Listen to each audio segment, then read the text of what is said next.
The deserted village, Oliver Goldsmith.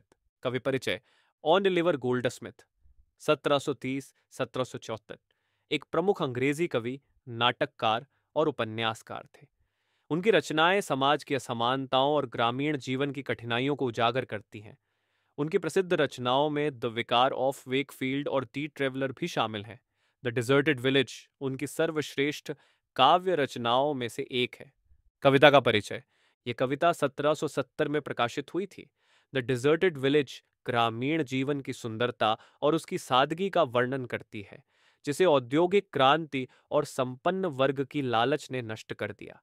कवि ने इस कविता के माध्यम से गांवों के उजड़ने, वहां के लोगों की पीड़ा और प्रकृति की सुंदरता की बर्बादी को मार्मिकता से प्रस्तुत किया है। कविता की व्याख्या: आरंभिक पंक्तियां: sweet Auburn, loveliest village of the plain, where health and plenty cheered the laboring swain, where smiling spring its earliest visit paid, and parting summer's lingering blooms delayed. संपूर्ण स्तंभ की व्याख्या: कवि अपने प्रिय गांव ऑनबर्न की प्रशंसा करते हुए उसकी समृद्धि और सौंदर्य का वर्णन करता है। ये गांव शांति और समृद्धि का प्रतीक था, जहां किसान मेहनत से जीवन जीते थे। यहाँ प्रकृति की सुंदरता अपनी पूरी आभा में विद्यमान थी और हर ऋतु मानो इस गांव में विश्राम करती थी। पंक्ति दर पंक्ति व्याख्या: sweet Auburn, loveliest village of the plain. कवि अपने गांव ऑमबर्न को मधुर और मैदान का सबसे सुंदर गांव कहकर संबोधित करते हैं। यह पंक्ति गांव के प्रति कवि की गहरी आत्मीयता को प्रकट करती है। Where health and plenty cheered the laboring swain. इस पंक्ति में कवि बताते हैं कि यह गांव न केवल प्राकृतिक सुंदरता में समृद्ध था, बल्कि यहाँ स्वास्थ्य और संपन्नता भी प्रचुर मात्रा में थी। यहाँ के किसान मेहनती थे और उनका श्रम उनके जीवन में संतोष लाता था। Where smiling spring its earliest visit paid. यहाँ कवि कहते हैं कि वसंत ऋतु सबसे पहले इस गांव का दौरा करती थी, जिसका अर्थ है कि यह स्थान प्राकृतिक सौंदर्य और नवजीवन का पहला केंद्र हुआ करता था। And parting summers lingering blooms delayed. इस पंक्ति में कवि इंगित करते हैं कि ग्रीष्म ऋतु भी गांव को जल्दी छोड़ने से हिचकिचाती थी। ये गांव हर ऋतु को अपनी सुंदरता से आकर्षित करता था। अगला अंश: Dear lovely bowers of innocence and ease, seats of my youth when every sport could please, how often have I loitered o'er thy green, where humble happiness endeared each scene. संपूर्ण स्तंभ की व्याख्या: कवि अपने बचपन के गांव के हरे भरे और निर्दोष परिवेश को याद करते हैं। यह जगह उनकी युवावस्था की मासूमियत और खुशी की यादें संजोए हुए हैं। गांव के हर दृश्य ने उन्हें खुशियां दी और उनकी सरलता ने उनके जीवन को समृद्ध किया। कवि गांव के उन क्षणों को याद करते हैं जब छोटी छोटी चीजें उन्हें संतोष प्रदान करती थीं। पंक्ति दर पंक्ति व्याख्या: dear lovely bowers of innocence and ease. यहाँ कवि अपने गांव को निर्दोषता और आराम के सुंदर निवास के रूप में संबोधित करते हैं। यह पंक्ति गांव के शांत और आनंदमय वातावरण को चित्रित करती है। Seats of my youth when every sport could please. इस पंक्ति में कवि अपने बचपन की स्मृतियों को याद करते हैं। उस समय उनकी मासूमियत इतनी गहरी थी कि हर खेल और हर गतिविधि उन्हें प्रसन्न करती थी। How often have I लॉइटर्ड over Dai green. कवि बताते हैं कि उन्होंने कितनी बार गांव की हरी भरी भूमि पर भटकते हुए अपना समय बिताया। ये पंक्ति दर्शाती है कि प्रकृति और गांव की सादगी कवि के लिए कितना महत्व रखती थी। Where humble happiness endeared each scene. यहाँ कवि गांव की साधारण लेकिन गहरी खुशी की प्रशंसा करते हैं। गांव का हर दृश्य सरलता और संतोष से भरा था, जो वहां के लोगों के जीवन का सार था। अगला अंश: but now when all the charms are fled, there mirth but mourns the dead. Each lonely scene declines in worth, and all the bloom of life is gone. संपूर्ण स्तंभ की व्याख्या: अब कवि दुखी मन से यह बताते हैं कि उनके प्रिय गांव की सुंदरता और सादगी लुप्त हो चुकी है। जो कभी खुशी और उत्साह का स्थान था, अब वहां केवल खंडहर और वीरानी बची है। समय ने उस जगह को उजाड़ दिया और गांव के जीवन की चमक हमेशा के लिए खत्म हो गई। पंक्ति दर पंक्ति व्याख्या: but now when all the charms are fled, कवि अपने गांव की वर्तमान स्थिति को दर्शाते हैं, जो अब अपनी पुरानी सुंदरता और आकर्षण को खो चुका है। There mirth but mourns the dead. अब गांव में जो कुछ भी बचा है, वह केवल उन खुशियों के लिए शोक मनाता है जो पहले यहां व्याप्त थीं। ये पंक्ति उस दर्द को प्रकट करती है जो गांव के उजड़ने से हुआ है। ईच लोनली सीन डिक्लाइंस इन वर्थ। कवि बताते हैं कि गांव के हर दृश्य ने अपनी महत्ता और आकर्षण खो दिया है। हर जगह केवल वीरानी और उदासी है। And all the Bloom of life is gone. यह अंतिम पंक्ति दर्शाती है कि गांव का जीवन और उसकी ऊर्जा हमेशा के लिए खत्म हो चुकी है। यहां अब जीवन के निशान नहीं दिखते। अगला अंश। Sweet was the sound when oft at evening's close up yonder hill the village murmur rose.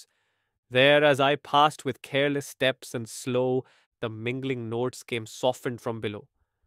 संपूर्ण स्तंभ की व्याख्या। कवि ने अपने गांव की शांत और संगीतमय शामों का वर्णन किया है।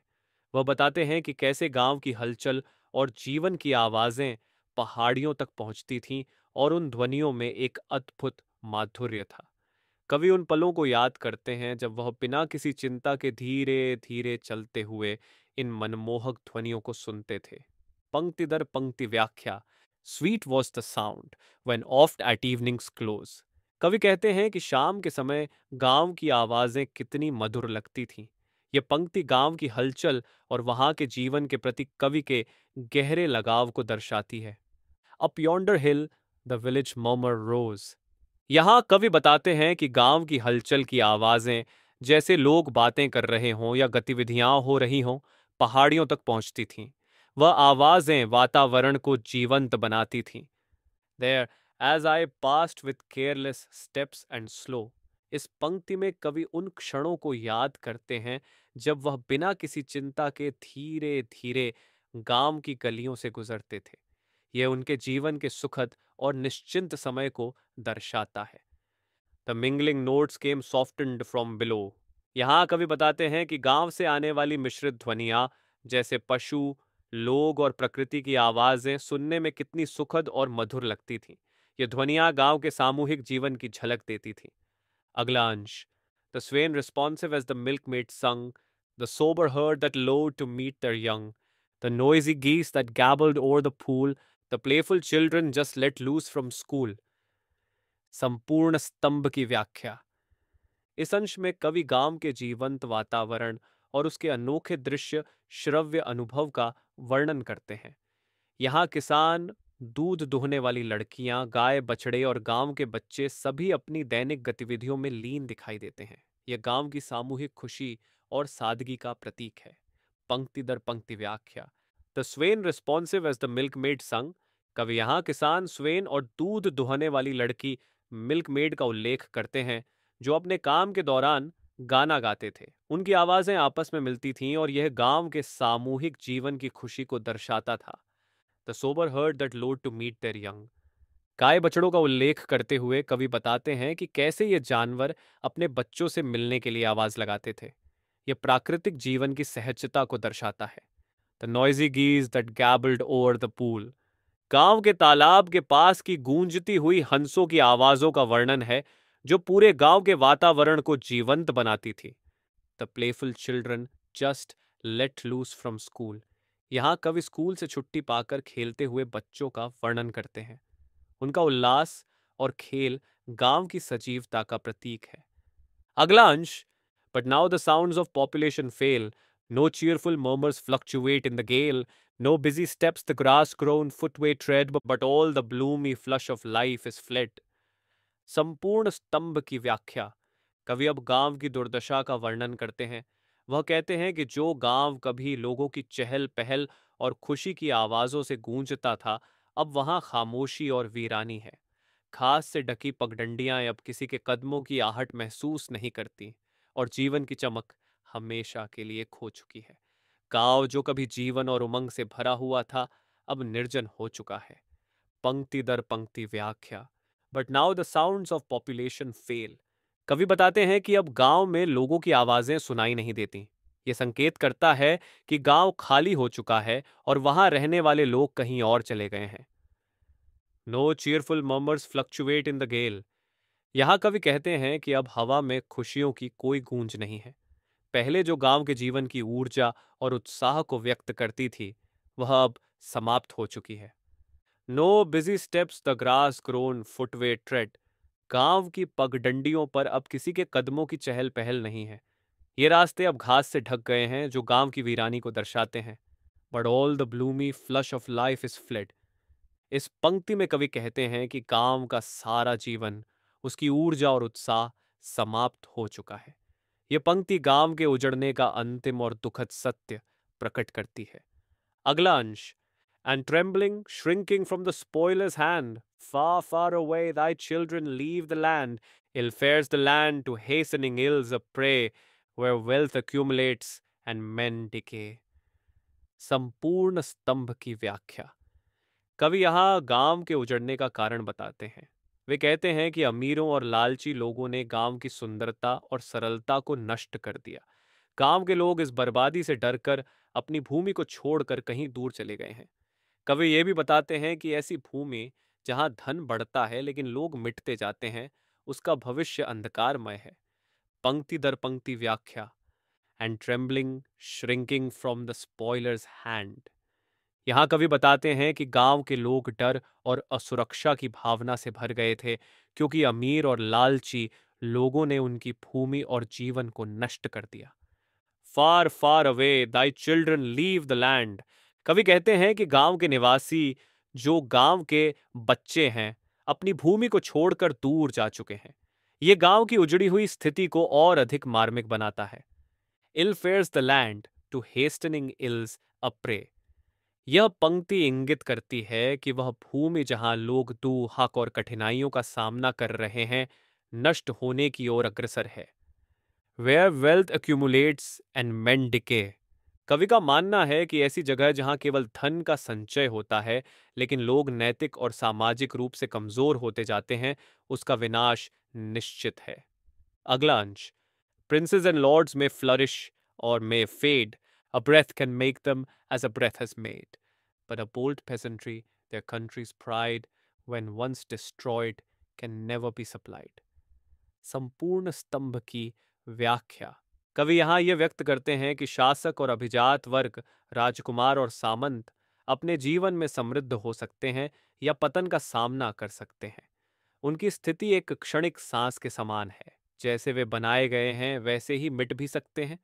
लेकिन एक साहसी और मेहनती किसान वर्ग, जो किसी भी देश की असली शान है, यदि उसे नष्ट कर दिया जाए तो उसे पुनः उत्पन्न नहीं किया जा सकता। पंक्ति दर पंक्ति व्याख्या। प्रिंसेस एंड लॉर्ड्स में फ्लरिश और मे फेड। इस पंक्ति में कवि यह संकेत देते हैं कि राजा और सामंत अपनी शक्ति और धन के कारण कुछ समय के लिए उभर सकते हैं, लेकिन वे स्थायी नहीं हैं। उनका पतन भी उतना ही संभव है। A breath can make them as a breath has made. यहाँ कवि कहते हैं कि शासकों का उत्थान और पतन केवल एक सांस के समान है। जिस तरह वे सत्ता में आए, उसी तरह वे इसे खो भी सकते हैं। But a bold peasantry, where country's pride. कवि किसान वर्ग की प्रशंसा करते हुए इसे देश का गौरव कहते हैं। उनका साहस और मेहनत ही देश की असली शक्ति है। When once destroyed can never be supplied। इस पंक्ति में कवि जोर देकर कहते हैं कि यदि किसान वर्ग का विनाश हो जाए तो उसे पुनः स्थापित नहीं किया जा सकता। यह समाज के लिए एक अपूरणीय क्षति है। अगला अंश। A time there was ere England's griefs began, when every rood of ground maintained its man. For him light labor spread her wholesome store, just gave what life required but gave no more। संपूर्ण स्तंभ की व्याख्या। कवि पुराने समय को याद करते हैं जब इंग्लैंड की भूमि पर हर व्यक्ति का पालन पोषण होता था। उस समय काम का बोझ हल्का था और जीवन की आवश्यकताएं पूरी होती थीं। हर किसी को जीवन जीने के लिए आवश्यक साधन मिलते थे, लेकिन लालच और अनावश्यक भौतिक सुख सुविधाओं की कमी थी। पंक्ति दर पंक्ति व्याख्या। अ टाइम देयर वॉज एर इंग्लैंड्स ग्रीफ्स बिगैन। यहाँ कवि इंग्लैंड के उस समय की बात कर रहे हैं जब अभी सामाजिक और आर्थिक समस्याएं शुरू नहीं हुई थीं। ये इंग्लैंड के स्वर्णिम युग का वर्णन है। When every rood of ground maintained its man। ये पंक्ति इंगित करती है कि उस समय भूमि इतनी उपजाऊ और पर्याप्त थी कि वह हर व्यक्ति का पालन पोषण कर सकती थी। ये समाज की संतुलित स्थिति को दर्शाता है। For him light labour spread her wholesome store. इस पंक्ति में कवि बताते हैं कि काम का बोझ कम था, लेकिन जो मेहनत की जाती थी उससे जीवन की आवश्यकताएं पूरी हो जाती थीं। Just gave what life required but gave no more. यहाँ कवि इंगित करते हैं कि उस समय लोग केवल अपनी जरूरतें पूरी करने के लिए मेहनत करते थे, न कि अत्यधिक धन संपत्ति अर्जित करने के लिए। यह संतोष और सरल जीवन की महत्ता को रेखांकित करता है। अगला अंश, but times are altered, trade's unfeeling train usurp the land and dispossess the swain. Along the lawn, where scattered hamlets rose, unwieldy wealth and cumbrous pomp repose. संपूर्ण स्तंभ की व्याख्या। कवि वर्तमान समय की समस्याओं को व्यक्त करते हैं। उनका कहना है कि अब व्यापार और उद्योग की निष्ठुर प्रवृत्तियों ने भूमि और किसान वर्ग पर कब्जा कर लिया है। जहां पहले छोटे छोटे गांव थे, वहां अब धन का प्रदर्शन और अमीरों की भव्यता देखने को मिलती है। यह परिवर्तन ग्रामीण जीवन और समाज के लिए हानिकारक है। पंक्ति दर पंक्ति व्याख्या। But times are altered, trades unfeeling train. कवि कहते हैं कि समय बदल गया है और व्यापार और औद्योगिकीकरण की कठोर और स्वार्थी प्रवृत्तियों ने समाज में प्रवेश कर लिया है। यह बदलाव मानवीय भावनाओं और सरल जीवन को नष्ट कर रहा है। Usurp the land and dispossess the swain. यहाँ कवि बताते हैं कि व्यापारी और अमीर वर्ग ने ग्रामीण भूमि पर कब्जा कर लिया है और किसानों को उनकी जमीन से बेदखल कर दिया है। Along the lawn, where scattered hamlets rose. इस पंक्ति में कवि उन हरे भरे मैदानों का वर्णन करते हैं जहां पहले छोटे छोटे गांव और किसान बस्तियां थीं। यह बदलाव ग्रामीण जीवन की समाप्ति का प्रतीक है। अनवील्डी वेल्थ एंड कम्ब्रस पॉम्प रिपोज। कवि कहते हैं कि इन स्थानों पर अब अत्यधिक धन और दिखावे वाली भव्यता का कब्जा है। ये धन का असमान वितरण और ग्रामीण जीवन का पतन दर्शाता है। अगला अंश, the man of wealth and pride takes up a space that many poor supplied with humble grace, space for his lake, his park's extended bounds, space for his horses, equipage and hounds. संपूर्ण स्तंभ की व्याख्या। इस अंश में कवि अमीरों के लालच और दिखावे को उजागर करते हैं। वह बताते हैं कि धनाढ्य वर्ग अपने ऐशो आराम के लिए इतनी भूमि घेर लेते हैं जो पहले कई गरीब परिवारों के जीवन यापन का साधन थी। अमीर लोग झीलें, पार्क, घोड़े और कुत्तों के लिए बड़ी मात्रा में जमीन पर कब्जा कर लेते हैं, जिससे गरीबों की हालत और खराब हो जाती है। पंक्ति दर पंक्ति व्याख्या। The man of wealth and pride takes up a space. कवि कहते हैं कि अमीर और घमंडी लोग अपनी संपत्ति और अहंकार के लिए बड़ी मात्रा में भूमि पर अधिकार कर लेते हैं। That many poor supplied with humble grace. यहाँ कवि उस असमानता को उजागर करते हैं जहाँ वही भूमि पहले कई गरीब लोगों की जरूरतों को पूरा करती थी। Space for his lake, his parks extended bounds. इस पंक्ति में कवि अमीरों द्वारा दिखावे के लिए इस्तेमाल की जाने वाली विशाल झीलों और पार्कों का वर्णन करते हैं। ये विलासिता गरीबों के अधिकारों का हनन करती है। Space for his horses, equipage and hounds. यहाँ कवि बताते हैं कि अमीर वर्ग अपनी विलासिता के लिए घोड़ों, शिकार के कुत्तों और अन्य अनावश्यक चीजों के लिए भी जमीन का उपयोग करते हैं। ये गरीबों की भूमि हड़पने की हकीकत को दर्शाता है। अगला अंश, even now the devastation is begun, and half the business of destruction done. Even now, methinks, as pondering here I stand, I see the rural virtues leave the land. संपूर्ण स्तंभ की व्याख्या। कवि गांवों में हो रही बर्बादी के शुरुआती चरण का वर्णन करते हैं। वह कहते हैं कि आधा विनाश पहले ही हो चुका है और अब गांव की नैतिकताएं और उसकी गरिमा लुप्त हो रही है। कवि के अनुसार यह विनाश केवल भौतिक नहीं है, बल्कि यह गांव के नैतिक मूल्यों और सामूहिक जीवन के सुख को भी नष्ट कर रहा है। पंक्ति दर पंक्ति व्याख्या। Even now the devastation is begin. कवि बताते हैं कि गांवों का विनाश शुरू हो चुका है। यह पंक्ति औद्योगिकीकरण और अमीरों के हस्तक्षेप के कारण हो रही क्षति को इंगित करती है। And half the business of destruction done. यहाँ कवि कहते हैं कि गांव का एक बड़ा हिस्सा पहले ही उजाड़ा जा चुका है। ये पंक्ति इस बात को रेखांकित करती है कि विनाश की प्रक्रिया कितनी तेजी से बढ़ रही है। Even now methinks as pondering here I stand। कवि कहते हैं कि जब वे खड़े होकर इस स्थिति पर विचार करते हैं तो उन्हें गांव के विनाश की पूरी तस्वीर स्पष्ट दिखाई देती है। यह पंक्ति कवि की गहरी संवेदनशीलता और चिंता को व्यक्त करती है। I see the rural virtues leave the land. कवि को प्रतीत होता है कि गांव की सादगी, नैतिकता और सह अस्तित्व की भावना गांव छोड़कर चली जा रही है। यह पंक्ति गांव के सामाजिक और सांस्कृतिक पतन को दर्शाती है। अगला अंश, and rural mirth and manners all decay, nor more the shepherd's whitening teeth display, no more the farmer's news, the barber's tale, no more the woodman's ballad shall prevail। संपूर्ण स्तंभ की व्याख्या। इस अंश में कवि गांव के उजड़ने के कारण वहां के सामाजिक जीवन और मनोरंजन के लुप्त हो जाने की बात करते हैं। पहले जहां गांव के लोग एक दूसरे के साथ हंसी मजाक, कहानियों और गीतों के माध्यम से अपना समय बिताते थे, अब वह सब खत्म हो गया है। गांव का पूरा जीवन और इसकी खुशी नष्ट हो चुकी है। पंक्ति दर पंक्ति व्याख्या। And rural mirth and manners all decay. कवि कहते हैं कि गांव की खुशी और सादगी अब खत्म हो चुकी है। यह पंक्ति ग्रामीण जीवन की मृत्यु को दर्शाती है। Nor more the shepherds whitening teeth display. पहले गांव में चरवाहे खुशी से मुस्कुराते और अपनी कहानियां सुनाते थे, लेकिन अब वह उल्लास गायब हो गया है। No more the farmer's news, the barber's tale. कवि बताते हैं कि किसान और नाई की कहानियां और बातें जो पहले गांव के सामाजिक जीवन का हिस्सा थीं, अब सुनाई नहीं देती। ये सामूहिक जीवन के पतन को इंगित करता है। No more the woodman's ballad shall prevail. गांव के लकड़हारे जो अपने गीतों और बालाट से माहौल को जीवंत बनाते थे, अब वह भी अतीत की बात हो चुकी है। यह पंक्ति गांव के सांस्कृतिक और कलात्मक जीवन के समाप्त होने को दर्शाती है। अगला अंश, but all his triumphs now are far behind, and to the grave goes down the lingering hind.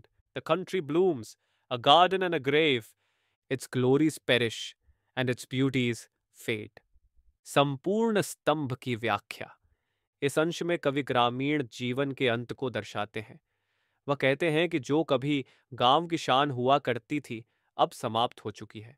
ग्रामीण लोग, जिनके जीवन का आधार उनकी मेहनत और सरलता थी, अब गरीबी और दुख के कारण समाप्त हो रहे हैं। गांव अब केवल एक सुंदर बगीचे की तरह दिखता है, लेकिन वह भी धीरे धीरे कब्रिस्तान बनता जा रहा है। पंक्ति दर पंक्ति व्याख्या। But all his triumphs now are far behind. कवि कहते हैं कि गांव का वैभव और उसकी उपलब्धियां अब केवल अतीत का हिस्सा बन गई है। And to the grave goes down the lingering hind. ये पंक्ति बताती है कि ग्रामीण वर्ग, जो गांव की आत्मा थे, अब गरीबी और दुख में मर रहे हैं। The country blooms, a garden and a grave. कवि कहते हैं कि गांव अब एक बगीचे की तरह दिखता है, लेकिन यह बगीचा धीरे धीरे कब्रिस्तान में बदल रहा है। यह गांव के विनाश का प्रतीक है। Its glories perish and its beauties fade. ये पंक्ति गांव की समाप्त हो चुकी शान और मुरझाई हुई सुंदरता को दर्शाती है। ये कवि के दुख और निराशा का चरम बिंदु है। अगला अंश, yes, let the rich deride, the proud disdain, these simple blessings of the lowly train, to me more dear congenial to my heart, one native charm than all the gloss of art। संपूर्ण स्तंभ की व्याख्या। कवि अमीरों और अभिजात वर्ग द्वारा ग्रामीण जीवन और उसकी सादगी का उपहास उड़ाने की प्रवृत्ति पर कटाक्ष करते हैं। उनका कहना है कि उन्हें ग्रामीण जीवन की प्राकृतिक सुंदरता और सरलता अधिक प्रिय है। उनके लिए गांव की सहजता और ईमानदारी किसी भी कृत्रिम दिखावे या विलासिता से अधिक मूल्यवान है। पंक्ति दर पंक्ति व्याख्या। Yes, let the rich deride, the proud disdain. कवि कहते हैं कि अमीर और अभिमानी लोग गरीबों के जीवन और उनकी खुशियों का मजाक उड़ाते हैं। यह पंक्ति वर्ग भेद और सामाजिक असमानता की ओर इशारा करती है। These simple blessings of the lowly train. यहाँ कवि ग्रामीण जीवन की सादगी और उसमें निहित खुशियों की प्रशंसा करते हैं। उन्हें यह जीवन अमीरों की चकाचौंध भरी विलासिता से अधिक प्रिय लगता है। To me more dear congenial to my heart. कवि अपने मन की बात कहते हैं कि उनके लिए गांव का साधारण जीवन जिसकी जड़ें ईमानदारी और सरलता में हैं, उनके दिल के अधिक करीब है। One native charm than all the gloss of art. इस पंक्ति में कवि कहते हैं कि गांव की प्राकृतिक सुंदरता का एक भी गुण उन्हें कृत्रिम और दिखावे वाली शहरी सभ्यता से अधिक आकर्षक और मूल्यवान लगता है। अगला अंश। Spreading ambrosial blooms and springing green, where smiling spring its earliest visit paid. How often have I paused on every charm, the sheltered court, the cultivated farm. संपूर्ण स्तंभ की व्याख्या। कवि गांव के प्राकृतिक सौंदर्य और हरियाली का वर्णन करते हैं। वह याद करते हैं कि कैसे उन्होंने गांव के हर छोटे छोटे दृश्य, जैसे खेत और झोपड़ी, का आनंद उठाया था। गांव का यह प्राकृतिक सौंदर्य और उसकी सादगी कवि के जीवन का अभिन्न हिस्सा रहा है। पंक्ति दर पंक्ति व्याख्या। Spreading ambrosial blooms and springing green. यह पंक्ति गांव की सुंदरता को दर्शाती है, जहां हरियाली और फूलों की महक हर जगह फैली होती थी। Where smiling spring its earliest visit paid. कवि कहते हैं कि वसंत ऋतु सबसे पहले गांव में दस्तक देती थी। यह प्राकृतिक सुंदरता का प्रतीक है। How often have I paused on every charm. कवि बताते हैं कि उन्होंने गांव की हर सुंदर चीज, चाहे वह खेत हो या झोपड़ी, को बड़े ध्यान से देखा और उसका आनंद लिया। The sheltered cot, the cultivated farm. यहाँ कवि उन झोपड़ियों और खेतीबाड़ी की प्रशंसा करते हैं जो गांव की सादगी और श्रमशीलता का प्रतीक हैं। अगला अंश। These were thy charms, but all these charms are fled. Sweet smiling village, loveliest in its prime, but such joy was only lent, not given, and all its grandeur now dissolves in heaven. संपूर्ण स्तंभ की व्याख्या। इस अंश में कवि गांव के खोए हुए वैभव और सुंदरता पर शोक व्यक्त करते हैं। वह कहते हैं कि गांव की यह खुशहाली और भव्यता अस्थायी थी।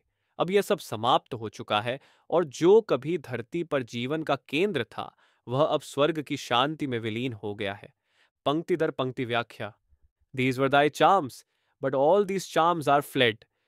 कवि कहते हैं कि जो सुंदरता और वैभव गांव का था, वह अब खत्म हो चुका है। यह पंक्ति गांव के उजड़ने की वास्तविकता को प्रकट करती है। Sweet smiling village, loveliest in its prime. यहाँ कवि गांव की प्रशंसा करते हुए कहते हैं कि अपने चरम पर यह गांव सबसे सुंदर और आकर्षक था। But such Joy was only lent, not given. कवि यह महसूस करते हैं कि गांव की खुशियां स्थायी नहीं थीं, बल्कि यह केवल समय के लिए दी गई थी। And all its grander now dissolves in heaven. इस पंक्ति में कवि गांव के वैभव को स्वर्ग में विलीन होते हुए देखते हैं। यह पंक्ति इस विचार को दर्शाती है कि अब यह सुंदरता केवल एक स्मृति बन चुकी है,